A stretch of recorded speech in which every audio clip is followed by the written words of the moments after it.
Spokojnie, nie przeszkadzajcie sobie. Nie przeszkadzajcie sobie. Nie.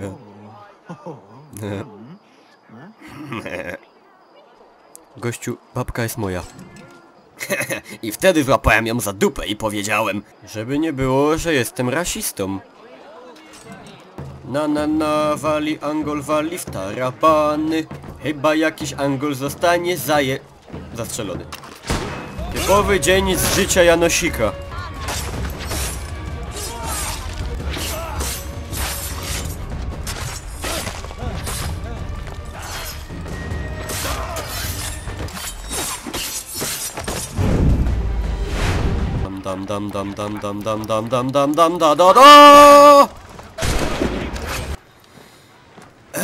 Warszawa.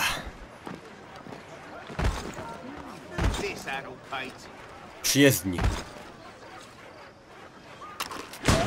Szybko! Póki ciepły, póki jeszcze palec wchodzi. Zgubny wpływ telewizji. Ojej.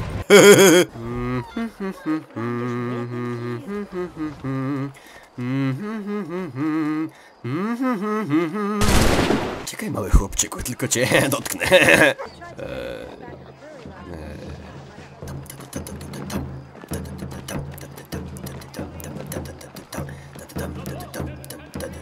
Dobry beat.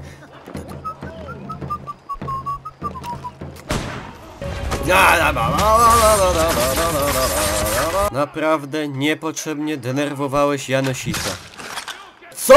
Ja niby go nie zastrzelę? Nie? Kurna, chyba się kapnęli. Zrobiłem, panowie, ja nic nie zrobiłem. Ja naprawdę nic nie zrobiłem, to nie moja wina. Zawsze sobie ceniłem krowy za tą neutralność. Chłopie, przysięgam, mówiła, że nie ma okresu. Jak Don Vito.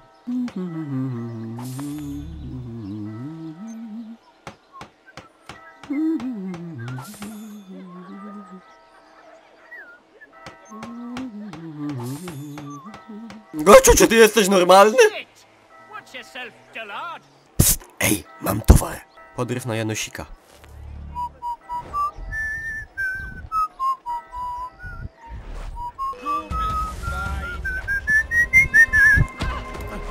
I do jaskini! Wszędzie ci Niemcy! O kurwa. Przepraszam. Przepraszam, orientuje się pan może, ile dałem za Niemca na skupie? O, no żartowałem! Bierę go za darmo. Nie, panie Niemcze! Panie Niemcze! Niech pan mi tego nie robi! Nie! Nie! Nie! A w sumie. Niemiec! Niemiec! Sprzedam Niemca jeszcze ciepły! Może chce pan Niemca?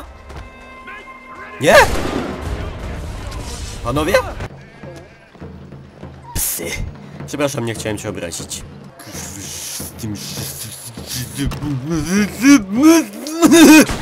I świeć, Panie, nad jego duszą. Nie plotkować nad grobami! No Konor, no weź. Póki jeszcze ciepła.